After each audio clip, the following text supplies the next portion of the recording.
di bidang harta kekayaan. Bukan kewenangan, bukan kewajiban, itu tidak diwarisi. Harta kekayaan yang diwarisi, ngerti nggak kan? Nah ini kan kadang-kadang kita main buat. Waktu kita buat siapa? Terus ahli warisnya bertindak atas nama pemberi kuasa menjual kepada ahli warisnya sendiri. Itu bisa pidana sekarang. Ya, saudara tahu ini kan perjanjian, sifat terbukanya. Masukin klausulnya kalau dia tidak berakhir karena meninggalnya penerima kuasa, pemberi kuasa, ditaruh di bawah pengampuannya pemberi kuasa, penerima kuasanya, dan dinyatakan validnya penerima kuasa. Kalau pemberi kuasa ntar dulu.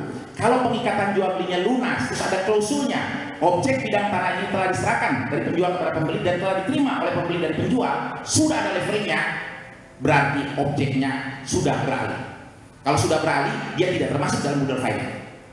Nah ini untungnya, kalau kita jadi notaris, nggak copy paste, ngerti nggak kan? Tapi kita ngerti, kita masukin klausulnya, kita masuk klausul itu, artinya kalau terjadi filing, kurator bisa bertindak, artinya atau penerima kuasa bisa bertindak atas nama pemberi kuasa.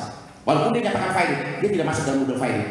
Nah tunjukin putusan pengadilannya, ini putusan mahkamah, ini loh pengikatan jual beli, harga sudah lunas dan sudah dibayar, artinya. Nah kalau pengikatan jual belinya, kuasa itu bagian dari pengikatan jual beli. Nah ini yang banyak notaris kan bikin kuasa tersendiri. Ya sudah lunas, nggak ada masalah. Tapi nggak ada di premisnya ada keterkaitan dengan pengikatan jual beli. Langsung aja di awal aktanya, terus pengadapnya dicantumkan.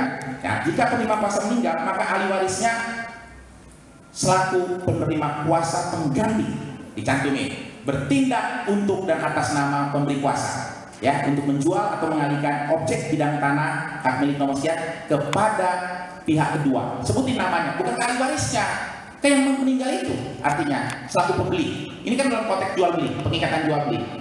Nah, baru dengan hukum waris itu beralih kepada ahli warisnya, sehingga pajak-pajaknya semua dibayar.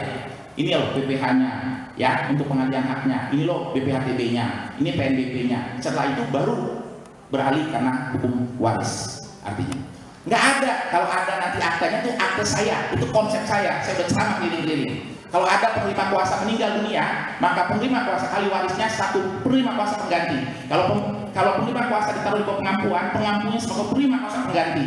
Kalau penerima kuasanya dinyatakan valid, kurator sebagai penerima kuasa pengganti. Artinya, yang bertindak untuk dan atas nama itu saya sudah sebarluaskan kemana-mana dan saya berani bertanggung jawab saya ini ya. Artinya, ditanya sama profesor, kenapa ini masukkan? Kebebasan berkontrak. 1813 ini masuk dalam buku 3.